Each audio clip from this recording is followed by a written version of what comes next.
ready? Yep. Welcome back from the break. Again, James Walker with the Atheist and Christian Book Club, a monthly gathering of believers and skeptics. Respectfully, although that's in question after the first part of this club, but attempting to respectfully have discussions about important books from both perspectives. Again, next month we're going to be looking at the story of the cosmos, a Christian perspective book. Have two of the authors here with us. Right now, though, we're looking at. We have two authors with us. We're looking at Dr. Travis Dickinson's book, Stand Firm. He's one of the co-authors of that, and also John Loftus' book. The author of, what do you say, 12 books? 10 or so. Come October, yes. Okay, and but the book we're looking at specifically is The Christian Delusion. And so what I want to do, we've changed. We're going to have a time after the break that we let the authors ask each other questions, but they jumped the gun and started doing that already in the first hour. So what we're going to do now, coming out of break, is I want to just have both authors take a few minutes, maybe 5 or 6 minutes, to summarize their book, and especially the chapters that we dealt with, that we were focused on. What are their strongest cases? I know some of you didn't get a chance to read the book or ask me questions, and others had questions specifically about those chapters that we weren't able to deal with in the first hour. So I'm going to ask first John, if you would take a few minutes. No, we're not going to do that yet. We are going to... all of a sudden I got cut. Ask Travis first. Oh, we're going to have Travis go first, and we're going to have Dr. Dickinson take about 5 or 6 minutes, and if you could just summarize, especially the chapters that we were focused on. Yeah. Thanks, Travis. What I like to say is, again, I love this. I love this. So I love dialogue, debate, and spirited is good. I like discussing those. So, with the book that we wrote, Stand Firm, the subtitle is called Apologetics and the Brilliance of the Gospel. So, one thing to be aware of is we're not necessarily writing this to John Loftus or, it's not necessarily an atheist audience. Of course it's not. The title itself is asking believers to stand firm. Right. So the idea being that we want to give, I hope we can all be on board with saying that we want people to be thinking about these issues, to be considering their evidence, to be considering challenges, and that really truly is what I think we're trying to do in this book. Let me just say this and then turn it back to you, is that my view of faith is something that I care a lot about, making sure that that's clear. So my own view of faith is to say that it shouldn't be defined, never has been defined for Christians for the most part, as being something that's a blind, irrational leap in the dark. The view of faith that I hold to, that we're going to take 6 uninterrupted minutes for both authors before we go to any questions. So what I like to point to in Scripture, I think, is actually far more illuminating when we think about faith, is the relationships that it compares our relationship to God to. So something like the parent-child relationship. Right, there's not blind faith there typically. It's going to be a significant and substantial trust, or the faith between spouses. A lot of times, our relationship to God is compared to the relationship had between spouses. And there again, I don't think it's blind at all. I think you know an awful lot about your spouse, hopefully, when you get married and that sort of thing, and you have sort of given your heart in trust amongst each other.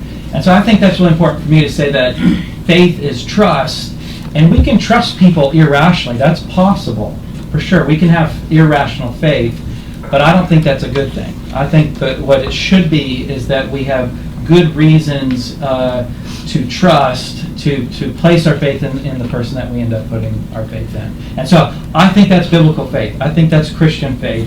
And hopefully that's largely what we're doing here, is trying to think of and evaluate the reasons and the evidence that we have for, on the Christian side, for placing our faith in Christ. Okay. All right. Well, John, could you take about 5 or 6 minutes? And Well, I kind of want to rebut what he said. Well, let's do the positive things first. No, and then we're gonna do I want to do what I want to do. The Bible talks about We'll let him go Does ahead. not follow the rules, okay. He is an atheist, so. Well, you say your faith in Christianity is no different than our faith that a trolley car will run or a bus. I didn't say that, but All right. I didn't say it's no different. Well, yeah, you did. You No, know, I have a problem here because now I gotta find it, but it's no different. I'll find this. You're gonna be nailed to the wall on this, but not right now. Okay. So, your faith is the same thing that people do when they call a cab or they trust the doctors that they're going to do something like. I mean, come on, don't lie. Similar. No, I'm saying similar. I don't think It's the same talks thing. about It's the same thing. I'll find the quote. Okay, that's fine. I maybe misspoke too, so that's possible. All Sorry. right, I'll find the quote while you're talking. Keep going. Which means I'm not going to listen to you while I'm looking. But okay, so that's if faith is based on probabilities, based on reasons, then why do you require faith? What's faith add? I was told not to yell. What's faith add to the probabilities if I say it's probable that when I tip this drink up, there's nothing in it? It doesn't add to the probability at all. It's wholly different from it in various ways. So we want to have good reasons to trust the things that we do in fact trust. Well, It doesn't add to the probability at all. That's kind of my well, point. then faith is irrelevant and superfluous. No, I think you're placing your faith in the chair right now. No. I'm placed. Now this is where we at, and Aron has done a lot of talk about this. I know this chair is going to hold me up, although there's a slim chance I might fall. There's a slim chance this chair won't hold me up, that you've rigged it. There's a very slim chance, but there's not much of a chance. I mean, It's an ejection chair if I just push this button. it's called the probabilities. Now, let me ask you this. Do you think that Christians ought to think exclusively in terms of the probabilities or not? No. There's a difference. There's the difference right there. Well, you don't think let me so. explain. Why would explain. anyone say that? Let me explain, because I don't think probability to me is a very technical, theoretical, well worked out, deal. What I think we do is we typically explain things. We look for the best explanation for things. And so we don't run the probability calculus typically when we make decisions. But you definitely know that the chair will hold you up. I believe I could be that. wrong. But you are in fact entrusting yourself to the chair. Yes or no? Oh, yes. So I have every that's reason to faith. think. I have every reason to You think have so. faith not in an the chair irrational faith. by my definition. Well, all right. So if the probabilities, if you think exclusively in terms of the probabilities, you said you want to talk about evidence as more than just objective evidence, but including reasons and personal testimonies and experiences. Well, that just all That's right counts there. as evidence. You know that's right there. That counts as evidence. No. You can't conclude personal experiences and testimonies when it comes to objective Does your evidence. pain, the experience of pain, count as evidence? There you go. There you go. Defining things. But before your time's completely up, would you like to make a positive case for your position? That's what I was trying to want you to do, really. I will if he won't. I doubt. I doubt what he's saying. What's the problem? Well, I mean, you're saying what Heath says is wrong, but you're not saying So what's the what things you you're said saying in the is book? right. Why don't you Which say is that? the- Well, how often do I have to say, well, I don't believe a virgin gave birth to a deity? You're like, okay, so I'm asking for objective evidence for that. And apparently Joseph was convinced of a dream, of that, in a dream. So what else am I supposed to say? I mean, I've got more to say. Well, Maury Quokich wasn't there on the scene to give the baby a test to decide whether or not Joseph was the baby's daddy. Apparently she didn't wear a chastity belt before she gave birth to prove she hadn't had sex with someone else. Apparently she didn't produce the marriage cloth, according to Deuteronomy, that says this is the proof that I didn't have sex with someone else before I got married. Apparently none of that was there. We have no evidence to produce that, even though that's not really a Well, good Travis, test. isn't it I'm problematic? talking. Oh, sorry. You still got about 2 more minutes. Yes. Just real quick. There's no objective evidence. And you say, well, that's because that was in a day and age where there wasn't that kind of thing available. Well then, if you believe that Jesus' death on the cross in, say, 2000, whatever, or I'm sorry, 33 AD, forgave the sins of everybody in the past, then why couldn't Jesus be crucified today? and forgive everybody in the sins in the past, and have cell phone evidence, have DNA evidence, have all kinds of other kinds of different evidence. I'm talking loud. Or even in 10,000 AD, if he could forgive the sins of everybody in the past, then why couldn't he have arrived on a scene where all these kinds of things, that evidence that we require, would be available? It's not. We don't have any evidence. So what do you say, They said in Trevor? Jesus Christ Superstar, Israel in 4 BC had no mass communication. Don't get me wrong. He could have died and been crucified. Today's world, where it was available. You say, well, no, that's not possible. Why isn't it possible? Is there another God or not? No, I think it is possible. Why not? Why didn't you do it? Let me ask this before we run completely out of Am I time. talking to, Let me do, Aron, one more respectful thing. I just want to throw in a question when I get a chance. Just- Go ahead. Go ahead. Is it relevant to what I'm saying? Absolutely, right? I vote for Faith them. I vote is for them. believe me because I told you so. That's it. That's all. You're just supposed to buy into the myth because I said so. There is no other reason. There is no evidence. You are judged whether you're going to go to hell or whether you're going to be saved entirely on whether you believe the bullshit story that I told you for no fucking reason other than because I told you so.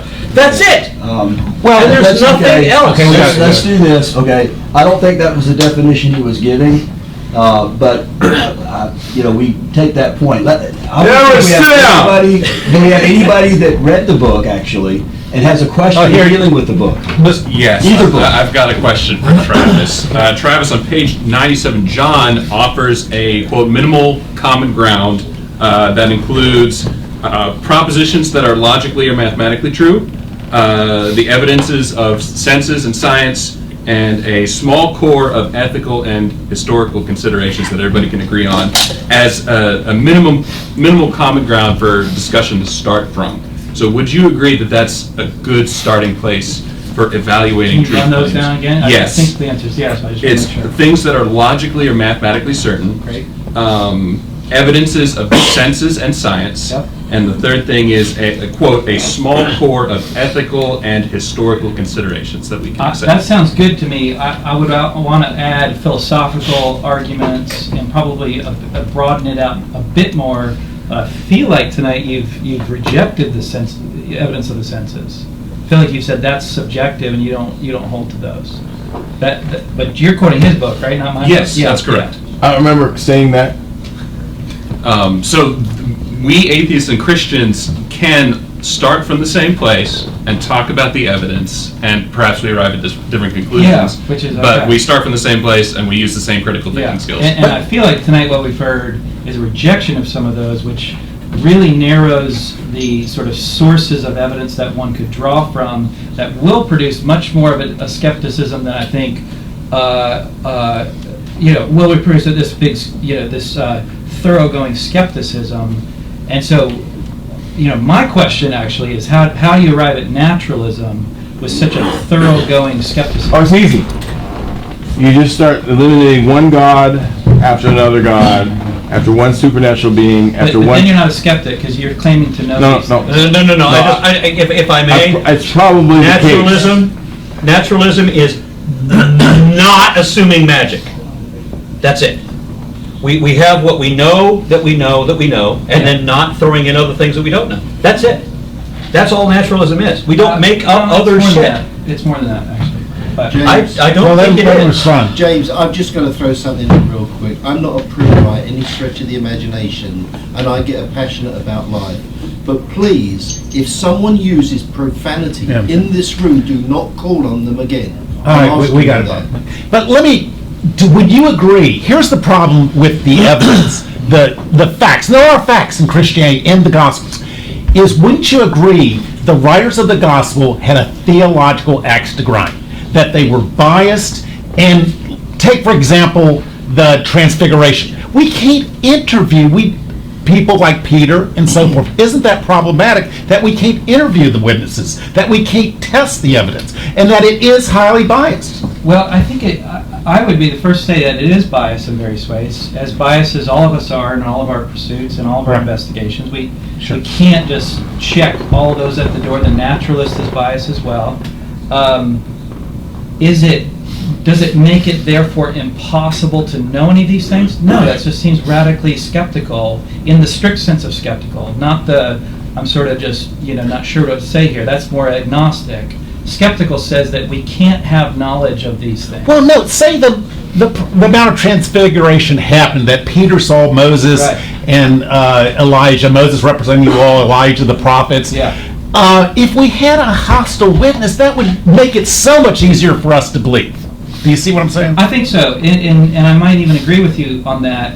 However, I don't, again, think it's impossible to believe. No, not at all. And I don't Yeah. just pull that one fact again. I don't pull the one Jesus walking on the water and just have a case for that. It's an overall cumulative case, and I have to take the package.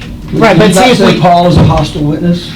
and that's a good point. Paul and James being the skeptic is a good evidence for, and I would say there are evidences for Christianity, and that would be one of them. Paul, the hostile witness who did convert. James, the brother of Jesus, Yeah. who did become a believer. Didn't believe. and- Yes. and did- But did you're not after saying it's resurrection. impossible to believe those things. No, I'm saying it's possible. I just, as atheists, I think what we all want is better evidence. Would you not agree, John?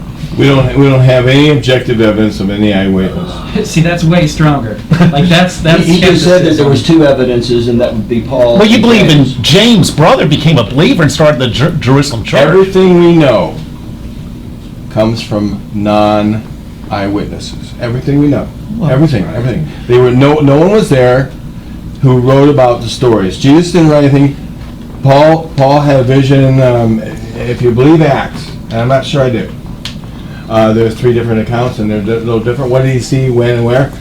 Everything we have comes to us by non-eyewitnesses. But John, you say. Well, wait a minute. Let me clarify No, one thing no. really quick. Papias, the Christian tradition is Papias received the testimony from Peter. Well, let's back up a little You know bit, that, right? just to make sure we're on the same page. Did Paul exist? Let me start there. Did he exist? Was there a real man named Do you have Paul? reason to believe that that's true? Yeah. Okay. Okay. That's why to me the mythicism is such an issue, because we're not talking to each other if you're thinking there was no Jesus anyway. Well, and John's not Paul is a witness of a vision. He says in And he Acts, also witnessed he says Peter- in Acts chapters 26 verse 19 to Felix when he was in trial. He says, "I'm not disobedient to the vision I had." When you look at the 3 accounts on the Damascus Road, you don't know what's going on. I can't cuss.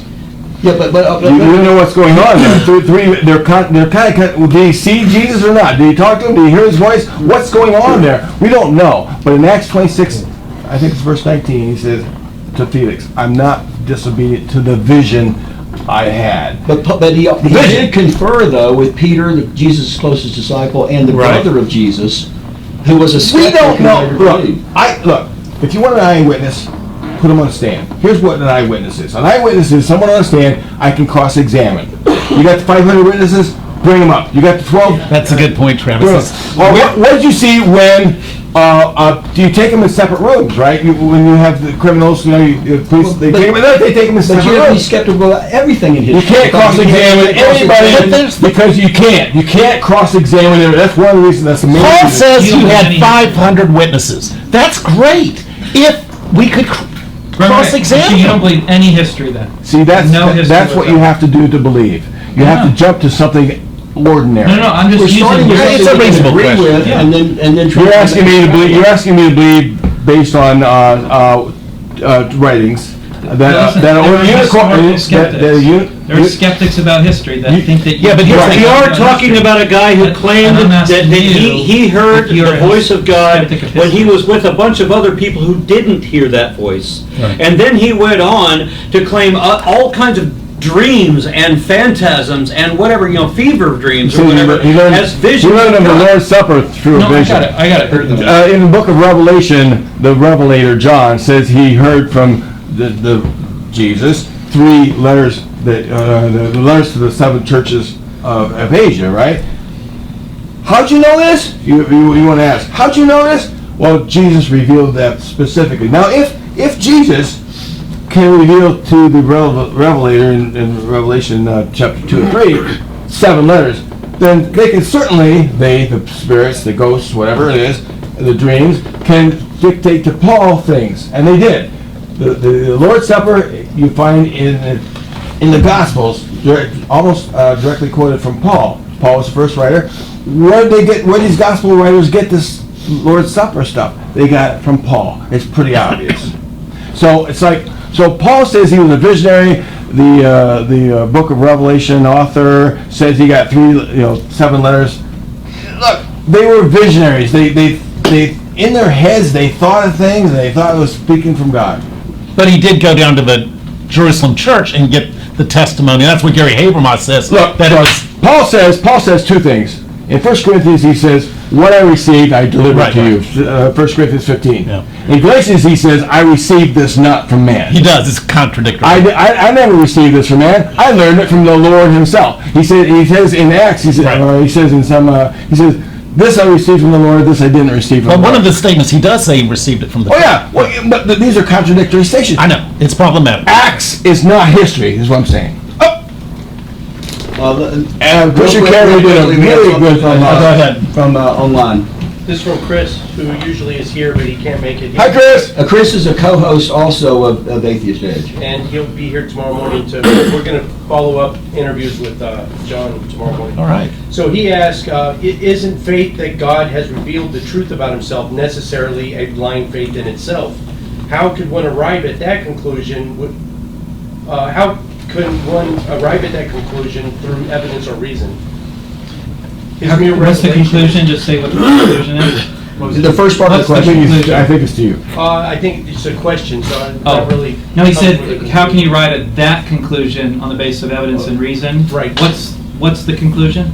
Faith that God revealed the actual truth to us. So Yeah. Isn't that Okay. a leap of faith? Yeah. No, I don't think it's a leap of faith. So, again, because I think what John's doing right now in his chair is having faith in his chair. That's what faith is. It's trusting some object. So I think it's a cumulative case. Again, I don't have the time. I guess I have to punt to the book or something. But in order to get to this conclusion that God revealed himself in Scripture, I think is a very subtle, long progress sort of conclusion to make. But absolutely, it's based on evidence of reason for me. It's not based on any evidence at all. His conclusion that the seat will support him is based on the prior evidence that seats are designed to support people. Your belief in Christianity is based on nothing. Well, we're not. It's just the word of a storybook that is not supported by any evidence at all, and is in fact contradicted by all the evidence we know of. Well, Aron, that's not true because Mark, this is Christian tradition, was Peter's interpreter. According to tradition, Peter, an eyewitness, told Mark what happened. Now, this is according to Papias' first century apologist or whatever. But yeah, the problem is Papias, some people said, was a man of small intelligence. He believed that who's the guy that betrayed Jesus? Judas. Head exploded was so big he couldn't get through the streets. So our witness, do you see what I'm saying, Travis? Papias is a problematic witness, even though it is evidence, and it might be true that Papias or Mark did receive first-hand testimony from Peter. But do you see how problematic it is? It's worse than that, because if we were to assume that Jesus really existed and really was the Son of God, then the Bible still doesn't make sense, right? This is not the way we would expect a God to comport anything. The word of the Scripture does not imply a superior intelligence. This is not the word of supreme intelligence. This is the word of inferior beings, not a superior one. Well, I would do this. I would like to pull privilege of being a co-founder of the club, and I'll really, ever since this summer, from the interview that I did with you, we discussed it at the club at the time, but we didn't have you here. So I have something that's come up in that interview. I want to play a little 6-minute clip here, and then redirect the question. And you may not even hold this anymore, but let me just play this clip. This is from the earlier interview. This is going to be clip number 2. You ready for that? I'm ready. Okay.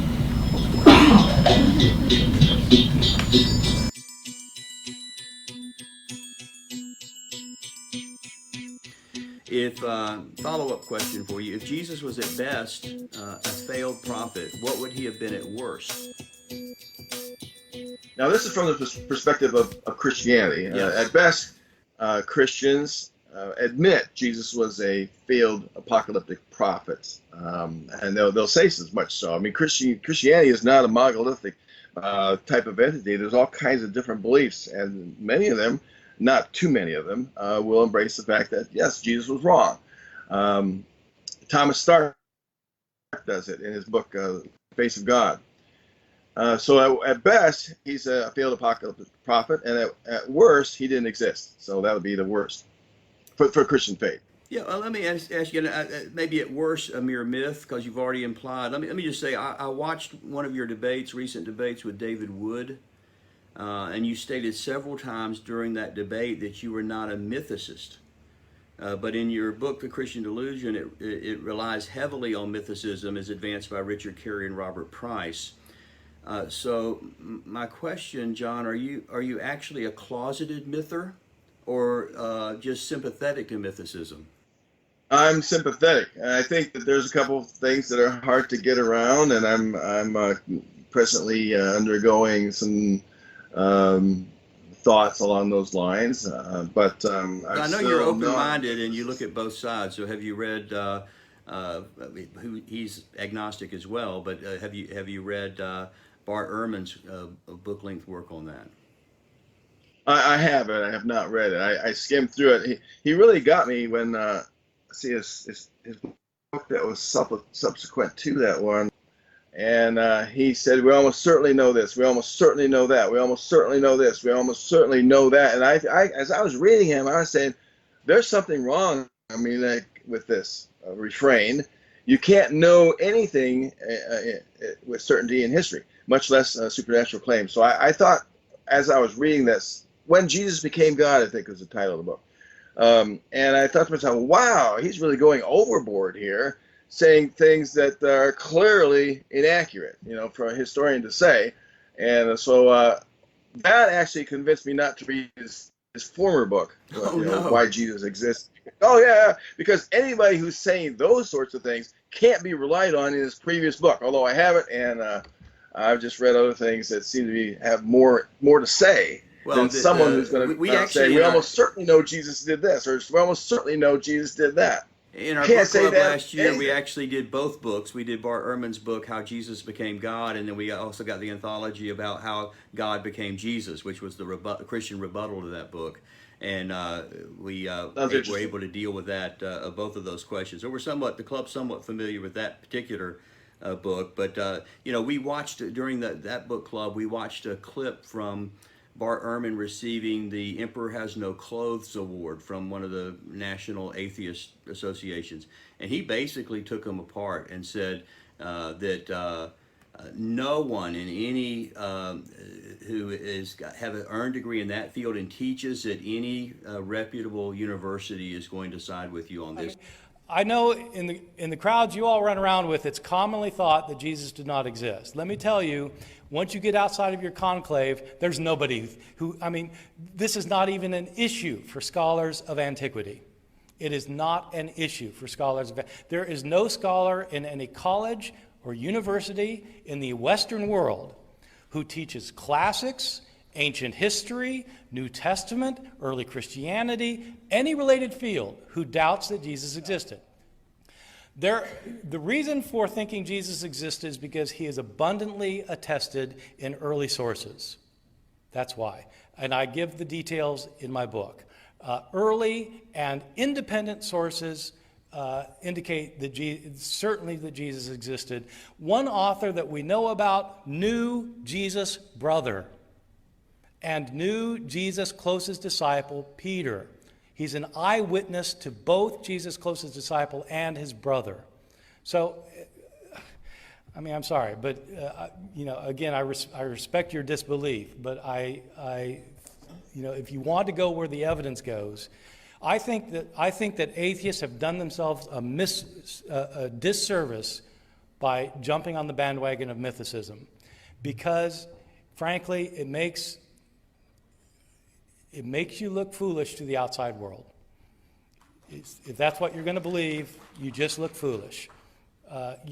You are much better off going with historical evidence and arguing historically rather than coming up with the theory that Jesus didn't exist. And he said, "You are embarrassing us if you teach the Jesus myth theory. That you're embarrassing the atheist world." Well, then tell him, if you ever get him on your program, that John Loftus says that Bart Ehrman, you are embarrassing atheists because we are the party of reason and evidence. And in your book, When Jesus Became God, you say we know Jesus certainly did this, or he certainly did that. We don't know anything about like that, and I think it's time for you to fess up and apologize for saying that as a historian, because a historian cannot say that. My objection was that you can't say as a historian that Jesus almost certainly did this or he almost certainly did that. That's my objection. Well, let me say, and this is my question, and I said at the time, but even more now, and we talked a little bit at lunch, and I'm curious if that's still your position. Are you still sympathetic? Yeah. You still are? Yeah. Okay. But you are open-minded. Well, I agree with Hector Avalos, biblical scholar, teaches at Iowa University, and he's agnostic on the question. Let me do this. I've got this real short clip, and then I have a follow-up question for you. Can I talk about the book first? Let him talk. Yeah, let me finish this, and then we'll This book that he co-authored, gives options about who Jesus is, because that's part of the chapters we're supposed to look at. And either Jesus existed or he didn't exist. That's the little schematic here. If he didn't exist this, if he did exist there. Now, if he didn't exist, right, yeah, then it's my glasses. Go ahead, play your video. Okay. It's not really a question. It's really going back to the outsider testimony. The only option this book gives you is that if Jesus is a legend, he didn't exist. Now, almost all atheists will say this instead. Not that he didn't exist, but that the Jesus in the Gospels, the one we read about in the Gospels, the one who was born of a virgin, the one who was resurrected from the dead, the one who did healings, that guy never exists. Well, that's a very important big difference, though. Well, and Travis, there have been 4 quests for the historical Jesus, all have resulted in failure. You would agree with that, right? Yeah, the issue that I have is that the title of the book is Stand Firm, which I translate as be unreasonable, right? You're not going to accept any reason against your position. You're going to defend the faith. You have a belief, you're going to believe, doesn't matter what the evidence is, doesn't matter what the evidence against it is. Grow and learn and be educated. And the results, objective scholars have had, they have searched for the historical Travis. They have searched for the historical. The best that you've got is if there was a Jesus, it didn't make any difference because he was a first century faith who was obviously every bit as dishonest as any modern faith. Before we change the subject again, let me finish my question. Okay. By the way, Aron, being loud doesn't make you right. It does too, I'm telling you! I'm loud because I am right! Yeah. But let me say on that point, when we were discussing your book last month, Frank Turek was here with us in the book club, and so Bill was explaining this outsider test of faith, and how many of us have heard of that and this kind of thing. And the irony is we looked at each other, every one of us were the opposite of that. So Bill himself is a former Christian who's now an atheist. I'm a former Mormon who's now a Christian. Frank Turek is a former atheist, now Christian, and you are a former Christian, now atheist. And so it's just like there's a whole lot of people that kind of break that rule, wouldn't you say? Well, I don't know that people break the rule for reasonable reasons. I mean, for good reasons. I mean, there are people becoming Christian in Asia and the southern hemisphere by the boatloads. I mean, but I don't think they're coming to Christianity out of whatever they're leaving from good reasons. But you would argue that nobody becomes a Christian for a good reason. Well, of course I would, yeah. Okay. Yeah. But here's the reason. I mean, because we're looking for sufficient objective evidence commensurate with the claim. And the outsider test asks people to do that. They ask people to do to their own faith what they do to the faiths they reject. You know, and Let me get you to do one some thing people for me. Some people just switch. A major part of our discussion tonight is going to be on this outsider test of faith. So from the author himself, and I think you're the one, not just that wrote the book on it, but you basically kind of pioneered this whole area, best I can tell. Could you just give us a really succinct definition from your own lips of an outsider test of faith? Well, the basis of it is the fact that now we know a whole ton of cognitive biases that affect us all. The mother of all cognitive biases, I argue, is faith itself, but the psychologist community probably won't go with that. But if that one doesn't work, then the mother of all cognitive biases is confirmation bias, where you seek to confirm that which you prefer to believe. And I do that because, and Christians say, well, I really don't want to believe in Christianity. It says I'm a sinner, I'm going to hell. But you really do. You just don't. You're just trying to deny it because I brought it up. That's all. Well, let me ask you this: do atheists ever have confirmation bias? Any atheists? Oh yeah. I already said that. We all have confirmation bias. We're looking for that which confirms what we believe. And that's back to what I was saying earlier. What we have to do, if we want to be honest, is we have to actively seek for disconfirming faith. Now, there's disconfirming evidence for what we believe. And the people just don't do that because they are infected with a virus called cognitive bias. Here's my question in a nutshell from those two clips, okay? This outsider test of faith that you pioneered, okay? Two of the elements of it is you do with their own faith what they do with the faith they reject. And then you also said another point that we have to actively seek for disconfirming evidence. I would agree, okay? Now, the question is, don't you violate your own rule? Because Bart Ehrman has written a scholarly book that I think does a great job of completely taking apart any kind of support of mythicism. And you refuse to look at it. You're not actively seeking to disconfirm the evidence that you want to believe. And It has nothing to do with what we want to believe. I said I would be eager to see that book. Even Aron is willing to read the book. So here's my challenge. Would you be willing to read Did Jesus Exist by Bart I have Ehrman? the book in my library, including almost all of his books. But read it. And I've read about half of them. I haven't read that one. Okay. You said you didn't want to, and you refused to believe anything because he says Jesus almost certainly did this. There are certain things that I'm not interested in. Do you grant that, right? Yeah, Right. God. I'm not really interested in whether Jesus exists or not. Now It's not really relevant. Here's what I am interested in, and that is whether the Jesus in the Gospels existed or not. And about that, I'm emphatic.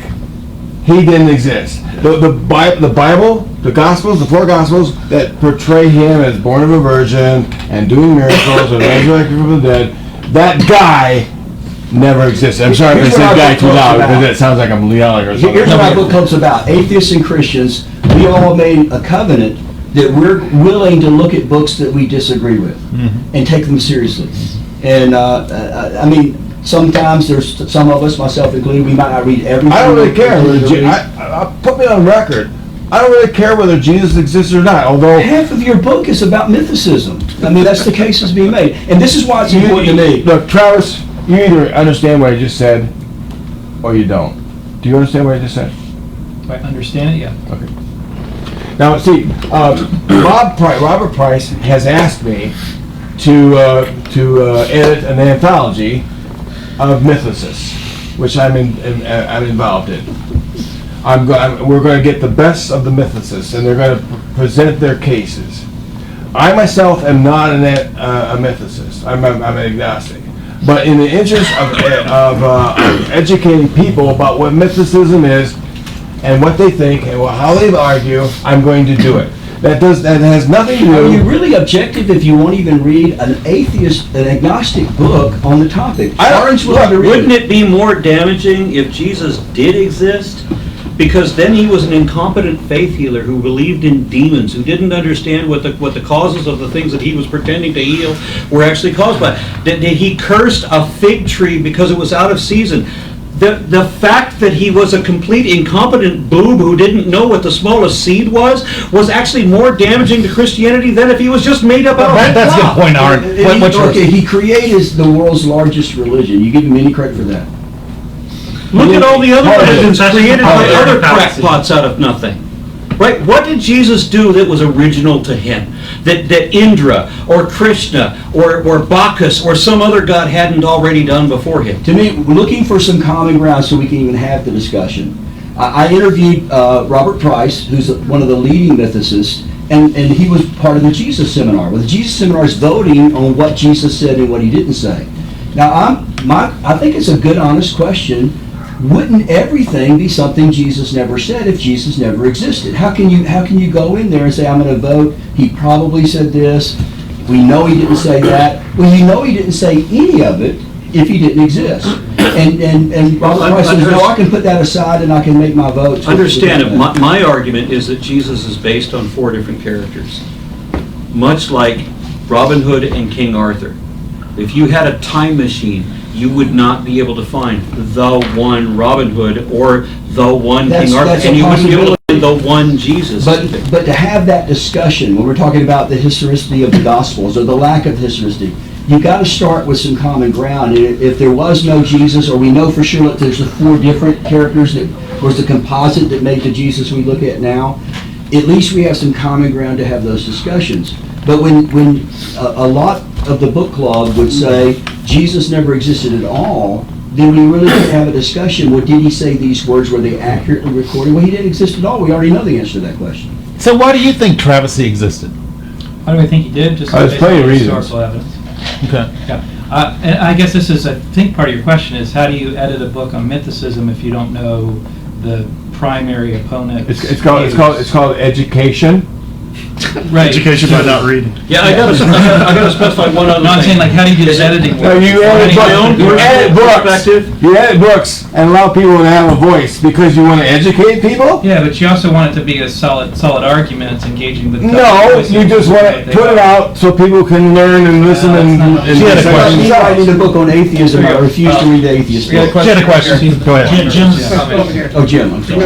Oh, okay. She's pointing to you. Stephen Tilley, it's really long. I'm going to try to condense it down. But right off the bat, I think he seems to draw a distinction between religious faith and conventional colloquial definition of faith. If I can interject, maybe I think what we're trying to say right off the bat is faith just confidence? And if so, does that detract from its unique biblical qualities? And if so, is it expendable? Can we just get rid of the word and just call it confidence? Yeah, see, I don't think so. I think faith is a deeply human experience. That's what I say. It's had between best friends. It's had by boss to employee. It's had by spouses. It's had by parent-child. I think it's a deep human experience. And I want to say that my faith in Christ is similar to that. Now, we can do it in a rational way, or we can do it in an irrational way. In all these cases, I say we should do it in a rational way. So it's not expendable. I mean, it's literally part of the human experience. But Travis, wouldn't you say there's been too much Christian interpretation, Christian bias? It's like looking through a stained glass window. There's too much. We're too far removed away from, and we have all this Christian interpretation, the gospel writers, Christian church fathers, to get back to the real Jesus. Wouldn't you agree with that? No, I wouldn't. I think that we do need to sift through. We do need to do that hard work, and I'm way on board with that. But I guess I'm just more optimistic that we can get to the historical Jesus. And in fact, we do get to the historical Jesus. Well, how come the 4 quests for the historical Jesus couldn't get back to the... Because of their failed criterion that they used. Okay. Go ahead. And mentioned, the gentleman, I don't know if I forget his name, James, mentioned the popularity of Christianity as an evidence. You mentioned earlier the popularity of Christianity as an evidence of Jesus either existing or being God or whatever. By 2050, the Muslim faith is going to be the largest faith in the world. Will this then become the Muslim and Atheist Book Club? I wouldn't say I would say that popularity would be something I would look at as evidence for, not against. So it would be It wouldn't be one of your it wouldn't be strongest, sufficient. yeah. It would be sufficient evidence. It would be necessary but not sufficient evidence. I'm doing In other my words, very if- best to chop the knees out of fucking Islam, by the way. I've been doing a series called An Infidel Reads the Quran, where I have a handful, after I do a blog post about the surah that I just read, I then have a video hangout with ex-Muslims and professional Muslim apologists to argue with each other, and it's been hugely rewarding, and I think it's going to be enormously devastating. I've already gotten 3 thank you emails from former Muslims who converted from Islam because of my series. And I think his response was responding to Aron's claim that he just failed in everything he did. And James was saying, well, he didn't fail because he produced this religion. So I don't think he was saying knock-down, drag-out argument here. It was just to say, he didn't fail in everything, that's for sure. Which wasn't even the religion he was meaning to create. That's a possible. Because he that's was a supposed to be possible truth, continuing. He was supposed to be continuing Judaism. He He said he was going to fulfill. Oh yeah, Jesus was not the first Christian. You know, everybody knows that. If he'd see what's happening today in Christianity, eating pork sandwiches and shellfish, he would go, "What? I never said that stuff." Yeah, look at all the. And that's what I'm saying. Is you have other people that are interpreting Jesus in the letters of Paul. We've inherited Pauline Christianity, not the Judaizers, the Jerusalem church. And by the way, there are good reasons why we do believe the Gospels are reliable. The criteria of embarrassment, this is what scholars use, where Jesus being baptized by John is problematic because, Jesus should be baptizing John, not John being baptized by Jesus. And because it's embarrassing, and it's still there, it is probably historical. Another one. Don't you see that as an appropriation, though? Because John the Baptist was so popular that we needed to, in order to promote Jesus, we then have to create a story wherein John the Baptist conveys his popularity to Jesus. Muslims did the same thing with Jesus. There's a story from about 1200 or so where Jesus is referring believers who come to visit him because Jesus never died in Islam.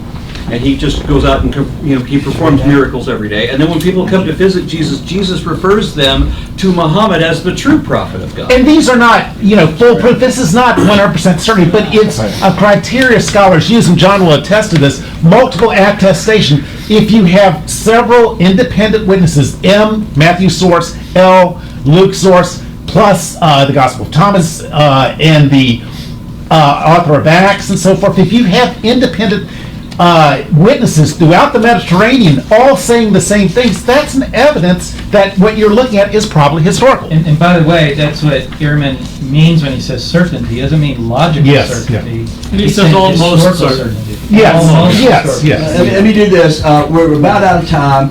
I want to give an opportunity for a couple of people to make a comment or ask a simple question, not chasing any rabbits, especially if you haven't, I'm mostly talking about you haven't been able to ask a question yet. You've been sitting on this question all night, you've been waiting to ask this Go ahead, question, guys. Never had a chance. So raise your hand and we'll try to take I it. have one. I already talked, so I'm Okay, just let's putting go it out to there. somebody but- else first. Let's go ahead and get, Travis and John, this is for both of you, however you'd like to answer it.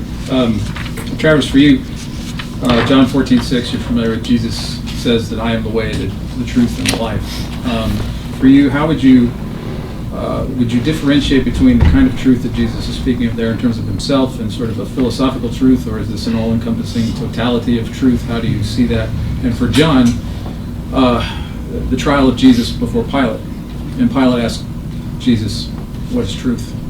And so I put Pilate's question to you as well. What is truth? If this, what we're talking about, is not true, what is truth? So you're saying, what does Jesus mean when he says, I am Yeah, the truth? is it philosophical? Is there a distinction? Is there some kind of axiomatic Yeah, reality? I don't want to build too much into what he's saying there. I don't want to say that, therefore, as Christians, we're committed to any time we say it's true that the cell phone's on the table, somehow we're invoking Jesus because, by the way, he is the truth, or anything like that. I think he's making a statement about, this sort of, he's painting this picture of being the way, the truth, and the life. And, I don't think he's doing anything philosophical there. I think he's just saying, this is truthful, this is the way, and he's the way of salvation, because that's really the context of that. He goes on to say, no one comes to the Father but by me. So I think in a way he's saying he is the exclusive way to the Father. I think that is the Christian claim by saying I am the way, the truth, something like that. Well, I would deny that Jesus ever said that. It was spoken in the Gospel of John, which we know wasn't written by John. We know it. Certainly? Do we certainly know it? Almost. I was.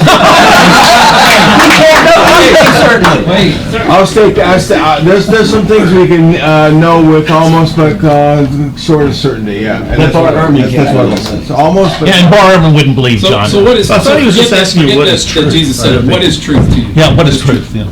Well, what he argues is that relativism is self-defeating, right? Relativism about the truth is self-defeating. Right, but he doesn't understand relativism. He doesn't understand cultural relativism either. Because what the relativist says is that it's exceedingly probable that we don't know the truth. Now that's not self-defeating. Oh yeah. He denies that, but he can deny. It's true. I don't understand your version of cultural relativism. I don't know. I find it confusing. Because cultural relativists, intellectual cultural relativists, not the meme type of people you find on Facebook, they know what they're talking about, and I know what I'm talking about when I say it's exceedingly probable we don't know what the truth is about most everything. And you have to admit that. You have to admit that, except for the certainties of your own faith. Oh, I've said that, but that's not cultural relativism. Well, all right.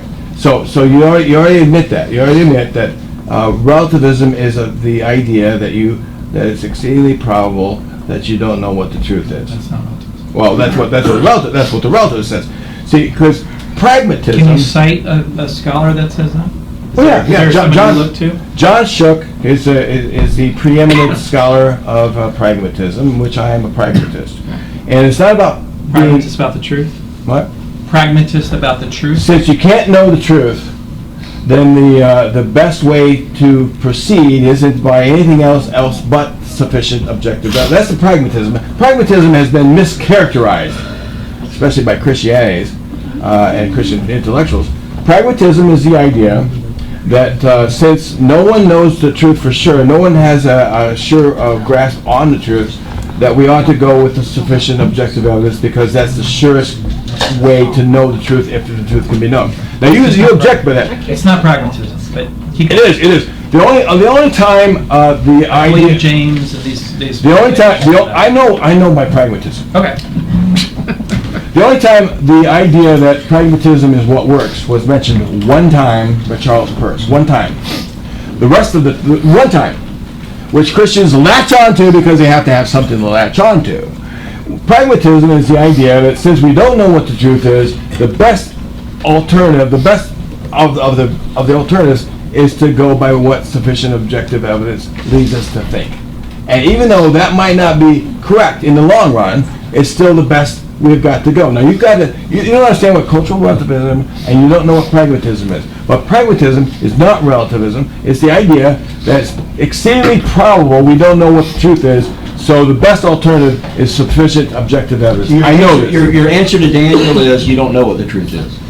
Well, he doesn't either. I argue that if you're going to know the truth, it's going to be based on sufficient objective evidence. That's the pragmatism way. But so you don't have any evidence that I don't know the truth. This is sophism. This is sophistry. No, I'm looking for concrete. This is sophistry. This is what a believer does when they don't have sufficient objective evidence, is that they have sophistry. Well, you don't have evidence that I don't know the truth. What is your evidence for that? I don't know what you believe. That's why.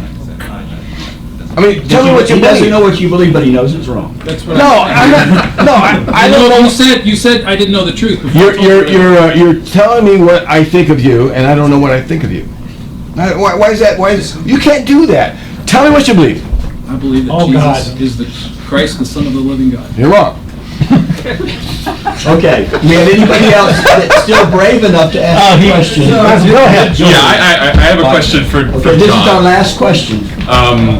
So, given that we agree that the scientific method is at least generally, if not more generally, reliable. Everybody relies on it. Everybody wants the scientific method, Up right? until it comes to like a virgin birth baby Sure. or the So creation of everybody climate agrees. change. or Everybody agrees that the scientific vaccinations. method is generally reliable and trustworthy. So starting there, why should I believe that it's the only sure way for addressing truth claims? And that is a quote on page 94 of your book. It's the only sure way. Look, whenever I write things like that, what I always mean, even if I don't say it, because the ink is expensive.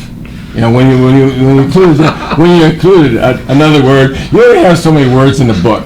So, the word probability is like, it's going to expend the number of pages in my book. That's going to cost, people won't pay more money for the book if I use probably every other sentence. Because if I did that, I would have it about 1,000 times, and the book would be like twice as long.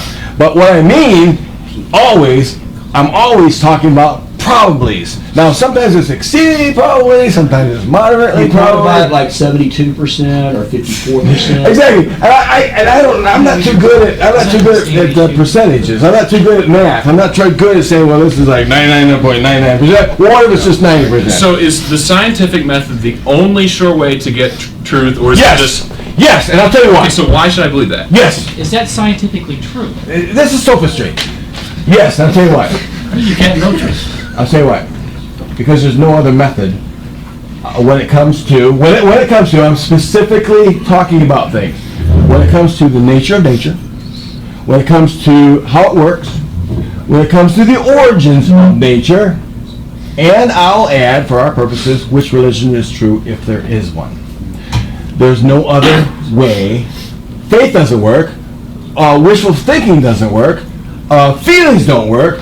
The only method that works, and we know this when it comes to nature of nature, and how it works, and its origins. Now, we haven't figured out the origins. Oh, I'm sorry, you haven't figured out the origins, so we insert God. Well, no. They could have said that anywhere along the way before the science even arose. They could have said God this, and they did say God this and God this, whatever we couldn't explain. So I'm willing to say, I don't know. But I'm willing to wait on science and its results. And I may not be while I'm alive, it may be 100 years from now, it may be 200 years from now, but if you look at what science has done so far, I'm willing to wait on that than some goat herder's tale in a Bible that's written prior to science and in the scientific, in the pre-scientific. Does that make sense, Travis? That sounds like a statement of faith. Yes. Well, it is a statement. It's probability. It's probability. And that's I how don't he's know defined truth. You don't know truth, but I know you're not true. John, let me ask this. If you show a method that is as effective as a scientific method, you'll convert every atheist in this room. Okay, so my question would be, Should I say can amen? we find truth in, say, philosophy? I do. Let's say non-religious truth. Is there truth to be found in philosophy at all? Look, reasoning. I think that's Travis. Is there truth? I'm sure he has not read my book, Which one? Unapologetic: Why Philosophy and Religion You're Must supposed End. to give it to me, I think. That one you're going to give it to me? No, not that one. Oh, sorry. But You keep losing it. but Nick Trakakis, who co-authored with Graham Opie, Okay. a magnet Opus. mess, which you haven't read mine either. They have co-authored Philosophy, Religion, this, that, and the other, and he wrote the book called The End of Philosophy. Okay, Nick.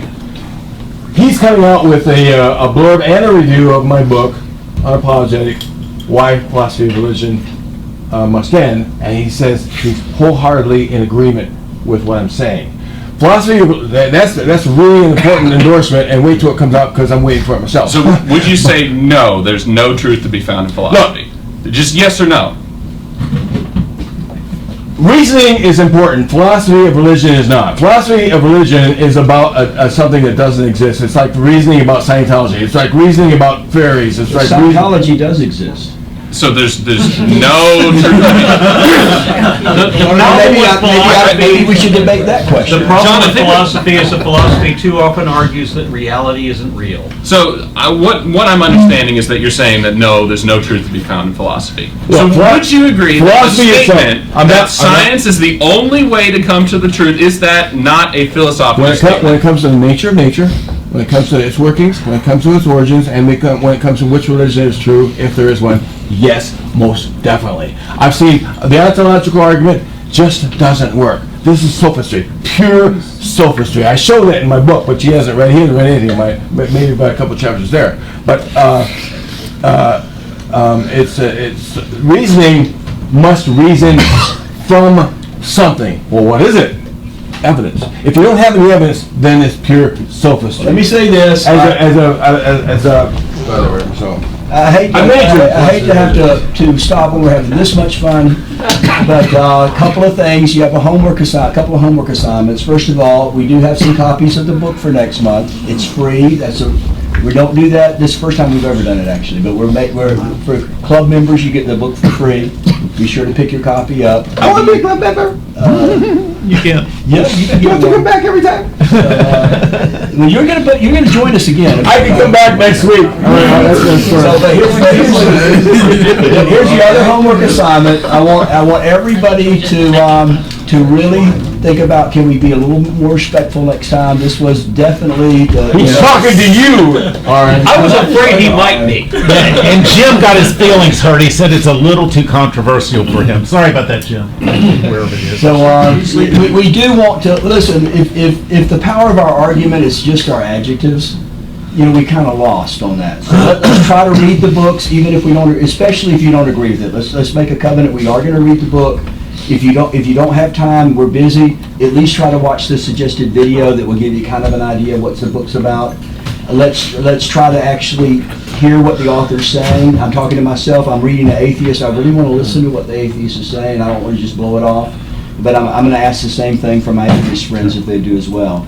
I'm tempted after a night like tonight to close in prayer, but I'm not going to do that because I don't want to offend any of my Atheist friends. But I am going to ask you, please come back. Let's see what we can do next month when we look at the story of the cosmos. And thanks for being here, guys.